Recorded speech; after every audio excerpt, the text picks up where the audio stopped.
Bom dia a todos, bom dia a todas, bom dia para você que assiste a gente pela TV UFMA no Maranhão e pela Pop TV em Sobradinho e Porto Alegre. Sejam muito bem-vindos e bem-vindas a mais um ICL Mercado Investimentos. Hoje, quinta-feira, vamos sanar todas as dúvidas em relação ao caso de insider trading que a gente teve aí em relação ao vazamento do trecho da entrevista do presidente Lula.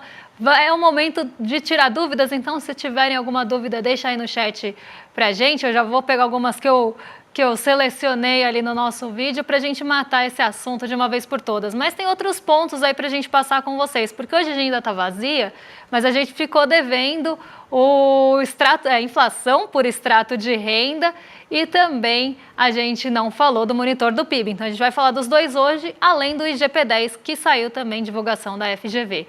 Mas antes de tudo isso, André, bom dia, como você está? Bom dia, Débora, bom dia a todos os nossos telespectadores. Hoje a gente vai dedicar uma parte do programa para explicar melhor tudo o que aconteceu em relação a esse insight trading, né? E explicar para vocês porque isso é crime, né? Muita gente está falando que a gente teve falas viesadas, que na verdade aí a gente só está reclamando aí porque prejudicou um pouco o dólar ontem, mas na verdade a gente vai explicar isso, porque que isso é uma atitude ilegal. Mas a gente tem também o IGP-10 para falar, a gente tem aí a inflação por extrato de renda, tem o monitor do PIB, a gente tem mais coisa aí no radar aí para também falar aí com vocês. Mas antes de tudo a gente já pode passar para a nossa agenda, né? Porque tem algumas coisas que o nosso telespectador tem que ficar atento. Então, Débora, fala aí pra gente o que vai acontecer durante esse dia aí na economia mundial. Bom, como eu falei, aqui no Brasil a agenda está bem vazia. Então, o que a gente tem são divulgações fora do Brasil. De manhãzinha, bem cedinho antes da abertura, saiu o balanço da TSMC, que é uma empresa aí de semicondutores de Taiwan bastante importante.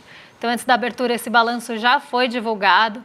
O Banco Central Europeu divulgou também a sua decisão de política monetária às 9h15. Decisão de política 9h15 é de doer, né? Então foi a divulgação da decisão de política monetária às 9h15 e a gente teve 9h30 o Departamento do Trabalho divulgando os pedidos de auxílio-desemprego nos Estados Unidos. Dado esse que está sendo bem acompanhado, porque mostra ali o aquecimento ou não, mas ali no dia a dia, né, então semana a semana, do mercado de trabalho dos Estados Unidos, que também está sendo olhado bem de perto. Zona do euro, né, temos aí depois da divulgação de política monetária coletiva de imprensa da Christine Lagarde, inclusive para trazer ali os principais pontos da decisão de política monetária. E na África do Sul também teve decisão de política monetária hoje. E quem está muito no radar, então se puderem passar aí para a próxima página para o pessoal de casa acompanhar comigo, quem está muito no radar também nesse dia de hoje, que temos um dia bem vazio, é, de novo, o Banco Central dos Estados Unidos. Então, dirigentes, diretores, presidentes ali regionais do Fed vão se pronunciar hoje e isso deve ficar no radar durante a tarde, já que os primeiros pronunciamentos são às 2h45, depois 7h45 e 8h45 da noite.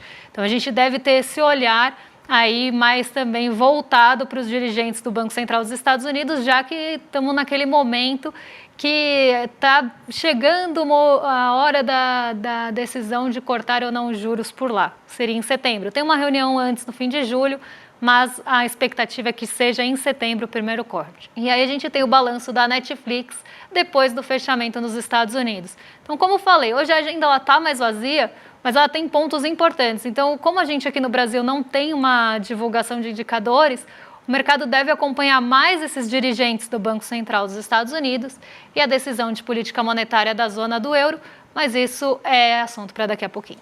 Débora, o assunto do dia ontem, até viralizando um pouco lá na internet por causa disso, né, foi justamente o vazamento de informações aí que mexeu, né, informação privilegiada que mexeu com o mercado de câmbio e teve gente que ganhou muito dinheiro com isso, porque se alguém sabe de alguma informação que tem capacidade de mexer com o mercado antes de todo mundo e você divulga só para um seleto grupo de pessoas antes que isso vaze para o mercado inteiro, isso aí é o que a gente chama de insight trading, né?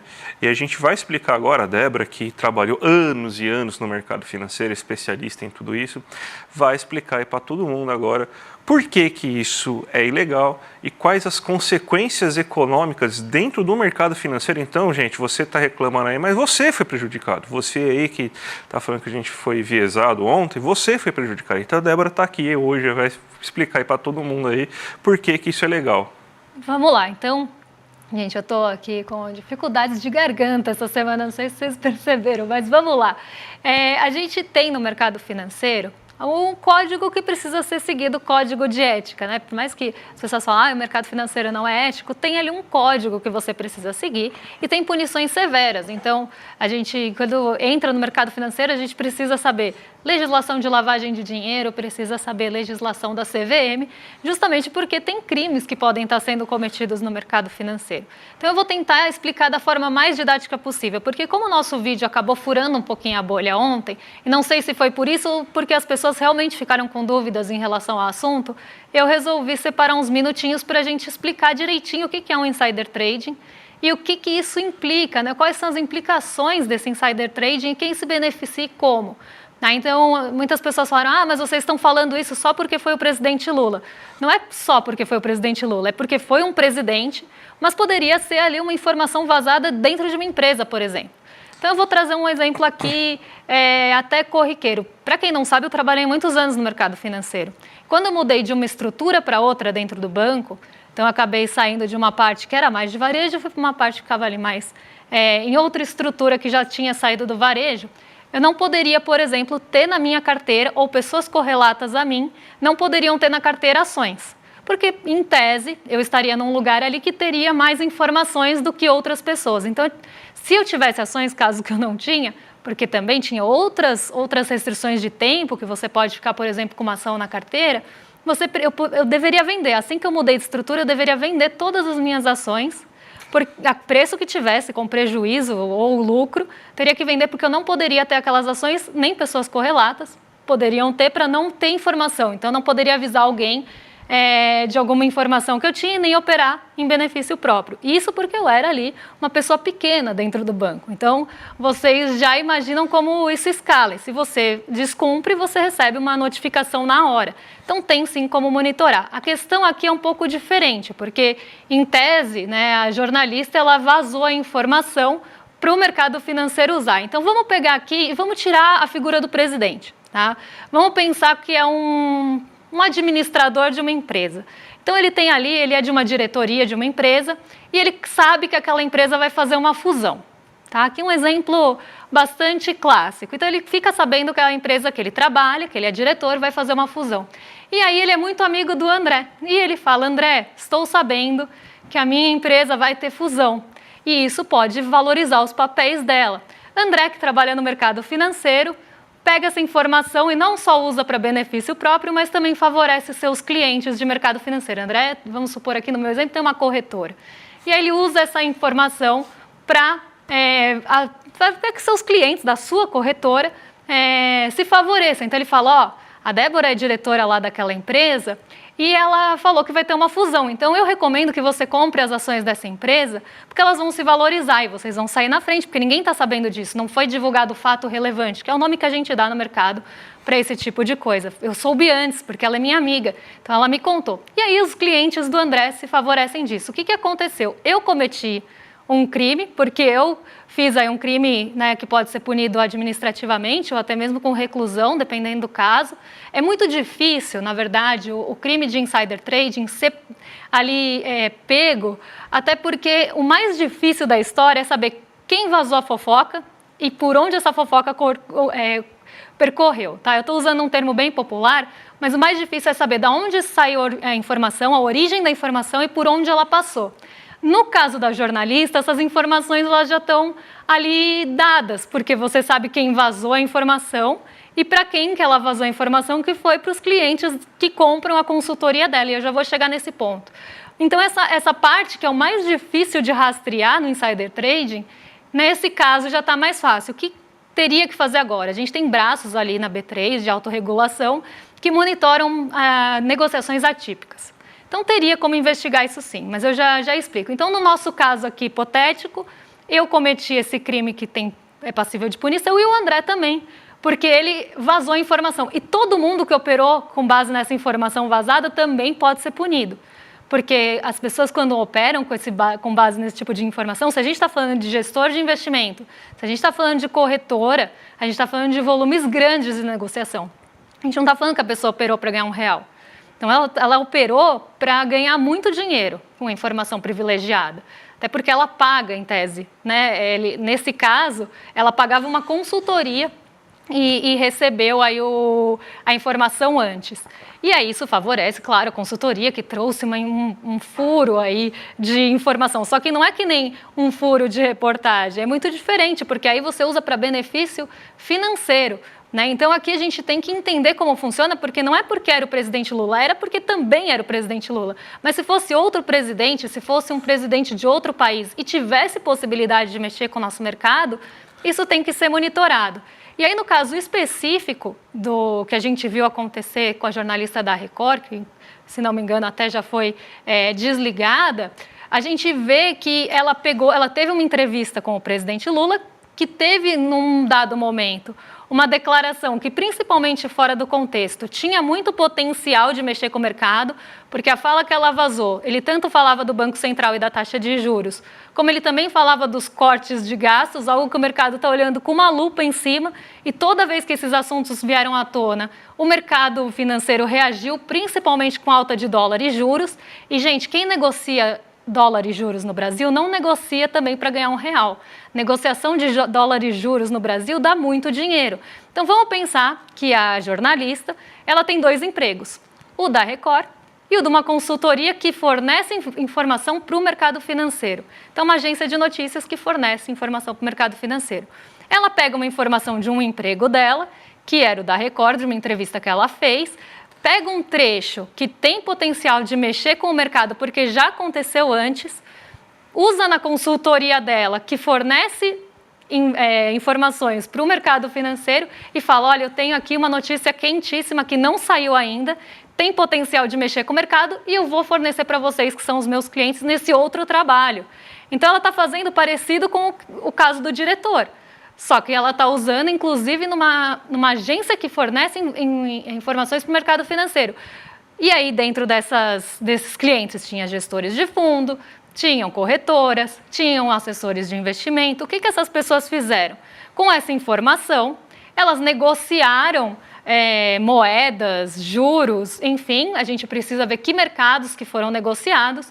Eles usam essas informações para benefício próprio. Então, elas já se posicionam para uma possível turbulência que o mercado ainda não está esperando porque eles não tiveram acesso. Então, um acesso antecipado a uma informação que tem muito potencial de mexer com o mercado, e aí você já se posiciona. Bom, eu já espero que com essa informação o dólar vai subir, então eu já vou me posicionar, eu vou comprar antes, porque se subir eu vou ganhar um monte de dinheiro. Ou eu vou apostar nos juros agora, porque se os juros futuros subirem, depois eu também vou ganhar um monte de dinheiro. Então, você já se posiciona para uma coisa que ainda as outras pessoas não tiveram acesso. E aí que a gente vê, né, essa informação privilegiada, porque ela está dando ali uma possibilidade de pessoas usarem essa informação a benefício próprio, enquanto as outras não tiveram acesso. Elas só vão ter depois. E aí, a hora que mexer com o mercado, elas já estão protegidas ou posicionadas para ganhar. E aí a gente precisa não só falar da jornalista, mas a gente precisa ver quem que operou com base nessas informações, porque isso tem como ver. Dá para ver quem são os clientes e dá para ver os volumes de negociação ali se foram muito atípicos. Então aqui a gente precisa ficar de olho nisso, e eu quis trazer um exemplo bem hipotético aí para a gente pensar que não é o caso do presidente Lula. Claro que tem um peso que é o presidente Lula, mas não é só isso. Né? Tem um peso porque ele tem potencial. O presidente do Brasil ele tem potencial de mexer com o mercado.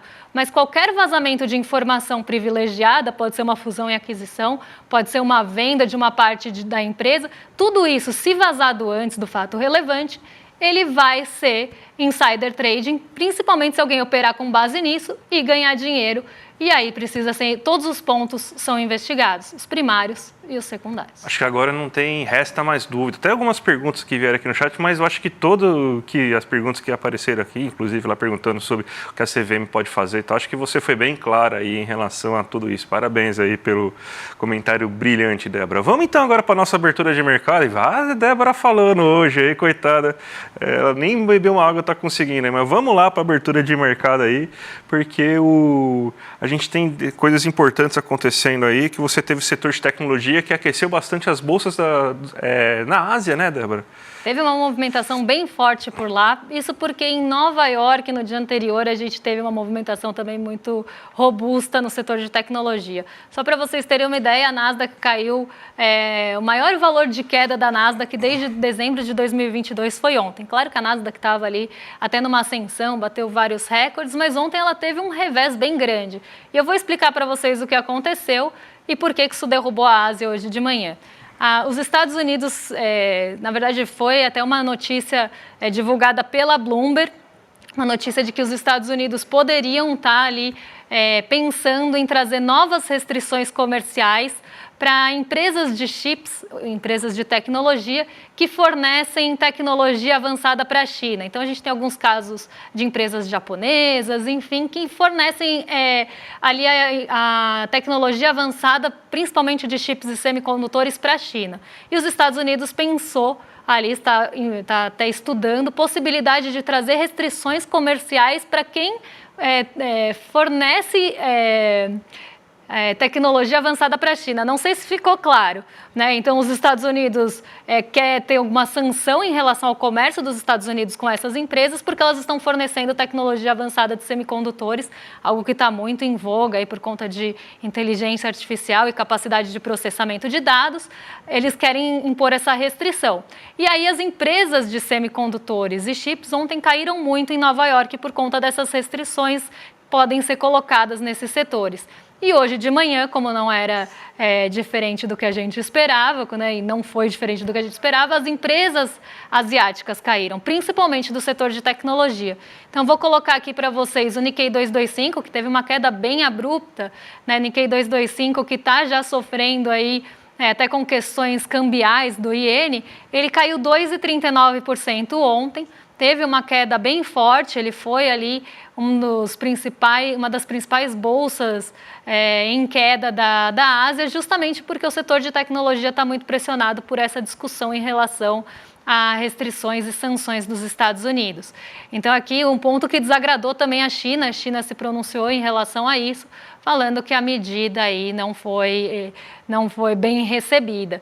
Então, mais uma vez, aí essa guerrinha comercial de sanções, principalmente em tecnologia, volta à tona entre China e Estados Unidos. Vamos falar rapidinho. Tem assuntos para a gente falar do Brasil, mas não vai dar tempo da gente falar todos. Vamos falar pelo menos do IGP-10 hoje, que foi divulgado no dia de ontem, né? E traz algumas boas notícias, né? O IGP-10, para quem não sabe, é o IGPM, só que até o dia 10, né? Então, ele funciona mais ou menos como a prévia do IGPM, né? Mais ou menos como o nosso IPCA 15, né? Basicamente, né? E você teve aí uma desaceleração, uma variação de 0,45%. E o mais importante que você teve aí nesse resultado foi uma deflação de alimentos observada. Ou seja, o preço dos alimentos aí em conjunto teve queda. Isso é uma ótima notícia, porque vamos até colocar o gráfico que a gente montou aqui para vocês observarem aqui, porque o IGP-10, que nem todos os dados do IGP, né, que é o Índice Geral de Preços da FGV, é importante a gente observar ele assim decomposto, porque o mais importante é sempre o IPC, né? O IPC é o índice de preços ao consumidor e ele subiu só 0,24%. Ele está bem em linha, bem próximo do que o IPCA subiu nesse último mês aí. E você observando o IPCA, o IPC com mais subdivisões ainda, a gente vê aí que você teve diversos alimentos que tiveram uma queda bem considerável. Pelo visto, a gente está na inflação da batata, né? Então, amanhã irei vestir um colar de batatas aqui para apresentar o programa, porque é o único preço que continua se elevando, né? Mas a gente teve quedas, por exemplo, no no tomate, na cenoura, na cebola aí. Isso aí foi bem importante aí que aconteceu. Então a gente começa a ver uma queda. E no geral teve uma queda de 0,12%. Então é a primeira deflação em muito tempo que a gente tem do preço dos alimentos.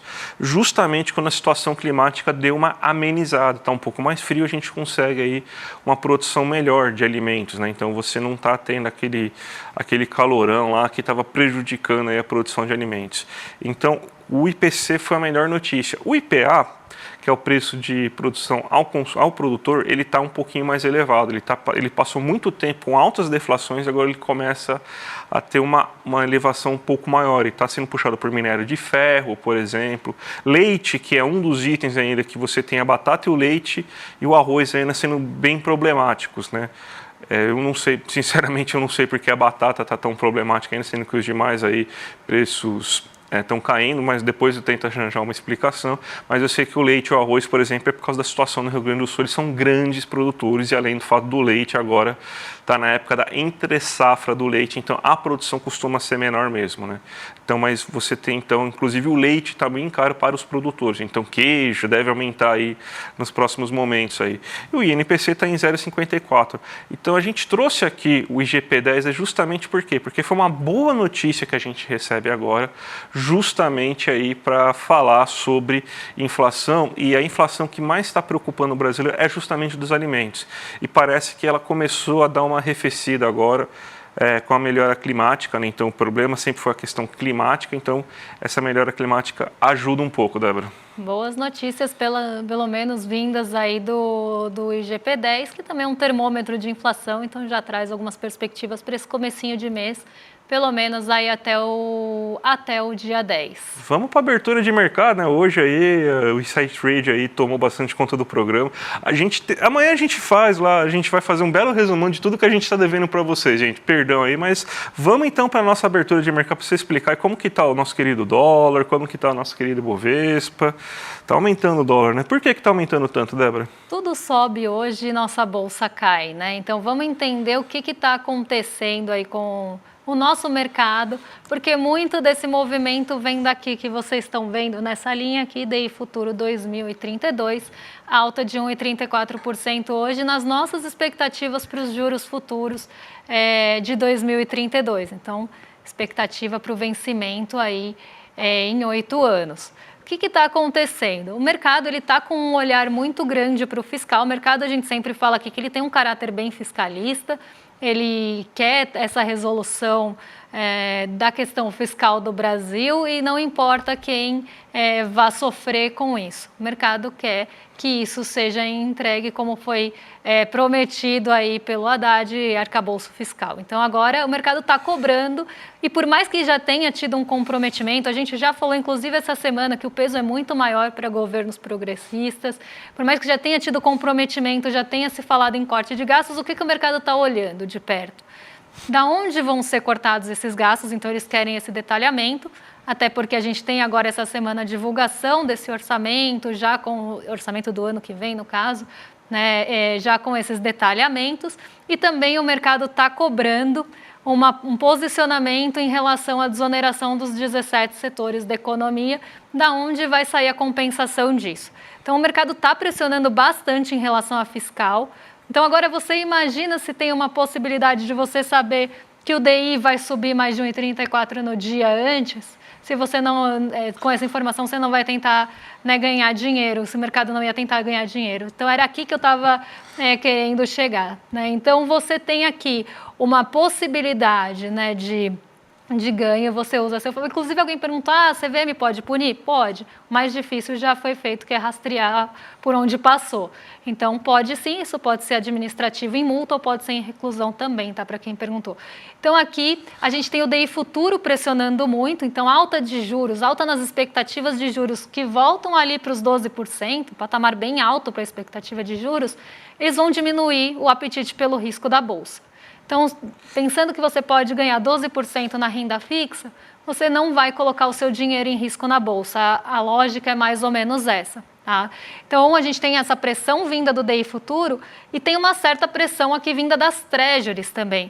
As treasuries voltaram a pressionar Treasuries, só para todo mundo ficar aqui na mesma página, são os títulos de dívida dos Estados Unidos. Então, assim como a gente tem os nossos títulos do Tesouro, aqui no caso são os títulos do Tesouro dos Estados Unidos pré-fixados. E a gente está vendo alta nas Treasuries hoje desde manhã. Isso porque tem ali uma dúvida em relação à corrida presidencial mesmo. Se o Donald Trump ganhar, e as coisas estão apontando, né, para a maior probabilidade dele ganhar, pelo menos na leitura do mercado financeiro, ele já teve alguns embates com o Fed, com o Banco Central dos Estados Unidos, e ele também tem ali algumas políticas que o mercado está vendo como possíveis causadoras de inflação.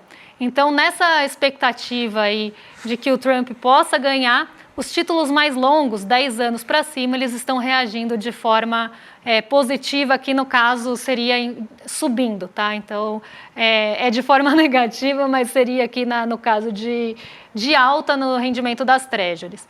E isso pressiona dólar, né? E se nossa bolsa cai também, sem o apoio das commodities, então hoje a gente não tem apoio nem do petróleo Brent, nem de minério de ferro. Então, a gente está sem o apoio das duas principais commodities da nossa bolsa, porque mais de 30% da nossa bolsa é Vale Petrobras. Então, a gente não tem apoio das commodities, também sai recurso aqui do Brasil. Então, o dólar é pressionado não só pelo fiscal, por esse olhar fiscalista do mercado, pelas treasuries e pela saída de recursos com queda das commodities. Então, a gente tem 3 pontos pressionando bastante o nosso Ibovespa hoje, que ontem subiu na contramão de Nova York. Hoje vocês veem que está invertido isso, né? Então, ontem o nosso Ibovespa subiu e Nova York caiu muito. Como eu falei, a maior queda da Nasdaq desde dezembro de 2022. Hoje a Nasdaq está se recuperando dessa queda, mas o Brasil está indo na contramão, justamente respondendo a esses pontos. E a gente ainda tem uma dúvida de como é que vai ficar o fim da reunião da China, que é hoje. Então, o Partido Comunista termina a sua reunião hoje. E isso também ainda não tem ali a divulgação dos estímulos, algo que poderia impulsionar as commodities. Então, a gente vê esse movimento também pressionando um pouco aqui a nossa bolsa. Então, hoje um dia mais negativo, também de ajustes, mas respondendo bastante a esses fatores que eu já falei. Débora, a gente tem uma novidade aqui que lembra do Cinema CL, ele está de volta agora, o Cinema CL está de volta com o documentário A Ponte do Bambu. E logo depois que a gente passar esse documentário aí, a gente vai ter uma entrevista exclusiva aí com o diretor desse documentário, Marcelo Machado, com o querido Chico Pinheiro. Então, gente, para quem não conhece o filme, é uma história da família desses jornalistas Jaime e Angelina Martins, que criaram sua filha aí durante a época do Mao Tse Tung. Então você tem um monte de anedotas aí importantes, como por exemplo, que o Jaime chegou a ser preso aí durante a ditadura militar. Quando o Lula foi para a China, uma dessas filhas do Jaime foi tradutora dele aí. E esse filme estava um pouco esquecido por causa da pandemia, que ele foi lançado em 2020, mas a gente vai resgatar ele. Então, gente, é um serviço aberto e gratuito, dia 21/7 às 8 horas da noite. Então é só clicar aqui embaixo, icl.com.br/cinema aí, para vocês conseguirem aí ver esse filme que vai ser imperdível. Uma discussão aí importante, inclusive, com o diretor do filme, vai acontecer depois. E agora, vocês ficam com o Rolê ICL na sequência, então rolezeiros, não fiquem ansiosos, porque hoje a gente tem bate-papo com Requião Filho no Rolê ICL. Então, vocês vão ter convidado lá também, além do William De Luca e Guga Noblar, que já são excelentes companhias para vocês. Então, vocês ficam agora com o Rolê ICL e a gente volta amanhã e a gente vai pagar as dívidas. Mas temos também outras programações, porque a gente tem o Provocação Histórica hoje aí, um grande programa aí à tarde aí para vocês aí, com o Reginaldo Nássero, imperdível aí, às meio-dia e meia aí, o Provocação Histórica. E a gente tem uma entrevista aí importante aí que, se eu não me engano, entrevista com a Juliana Del Piva, né, que ela fez uma entrevista aí, então não perco aí também, vai ser durante essa tarde. Com a advogada de Flávio, né? A gente passou um trechinho. Passou um trechinho no N1, agora vocês vão ver inteira aí. Então hoje tem sequência de programação, eu falei só do rolê, mas tem uma sequência extensa. E a gente volta amanhã. E vamos tentar pagar as dívidas, Vamos tentar pagar as dívidas. Deve dar para pagar as dívidas amanhã, né? A gente vai pro Serasa, né? Sim, então, Serasa do ICL. Tá certo, então, gente. Um abraço e até a próxima. Tchau, tchau. Olá, eu estou aqui para um convite muito legal para você. Vai ser no dia 21 de julho, domingo. Vem assistir com a gente A Ponte de Bambu. Sim, esse é o nome de um documentário do super premiado diretor Marcelo Machado. Ele narra a história de uma família brasileira que viveu na China a experiência da Revolução Cultural Chinesa, liderada por Mao Tse-tung. Mostra como que a família enfrentou essa situação. Então, esse filme muito legal, a gente vai mostrar aqui no ICL e depois eu vou fazer uma entrevista exclusiva com o diretor, com Marcelo Machado, para contar essa experiência. E você vai mergulhar um pouco na cultura, na história da China, tirar muitas dúvidas através dessa entrevista, desse filme e aprender, ter conhecimento, porque aqui é o Instituto Conhecimento Liberta. Você certamente vai sair mais livre dessa experiência. Vem com a gente na Ponte de Bambu.